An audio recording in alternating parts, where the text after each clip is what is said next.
Good afternoon, Assalamu alaikum, friends. Couple of days we are listening and saying different things about the prisoner of war, and recently that issue has been raised. So let me read that article for you.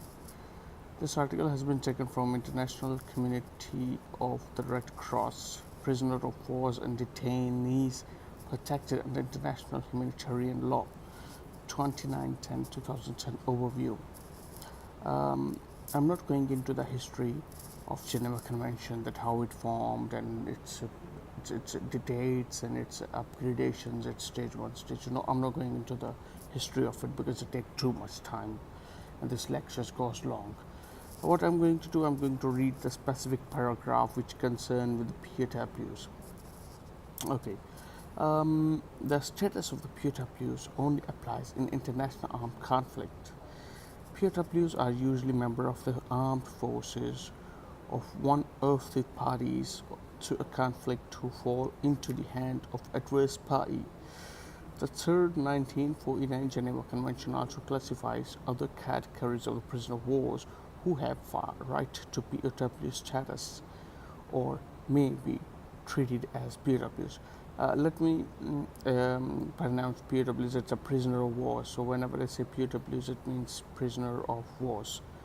POWs cannot be prosecuted for taking a direct part in the hostilities. Their detention is not a form of punishment, but only aims to prevent further participation in the conflict. They must be released and repatriated without the delay after the end of the hostilities, which has been done by our Prime Minister Imran Khan, that were released Abhinandan right after 24 hours, according to that law, which has been established by ICRC, prisoner of war. And the second part of it is that the detaining power may prosecute them for the possible war crimes, but not for acts of violence that are lawful under IHL. Okay, the POWs must be treated humanely. This is the main point which I'm going to discuss right now. The POWs must be treated humanely in all circumstances. They are protected against any act of violence as well as against intimidation, insult, and public curiosity. IHL also defines minimum conditions of detention, covering such issues as accommodation, food, clothes, hygiene, and medical care, which has been given by our army to that POW which has been arrested by army.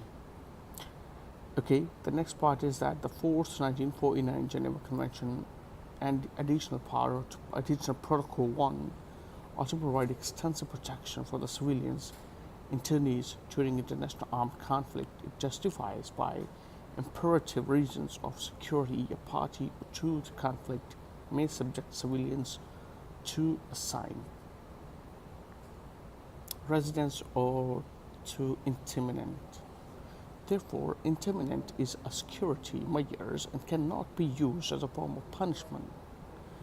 This means that each interned person must be released as soon as the reasons which necessitate his or her internment no longer exist.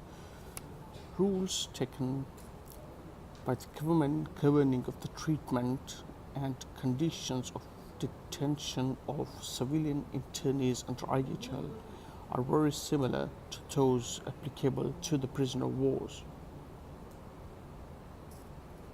Okay, the rest is not related to the topic which we were talking about nowadays, but this is the pages, this is the article prepared by me, and you can see that this is the stamp of ICRC and taken it from there. Okay, so that is the reason why Prime Minister Imran Khan and armed forces released that Abhinandan right after arrest. I hope you guys get these things and stay away from the rumors. Whatever our armed forces did and our president, prime minister did is a right and lawful thing.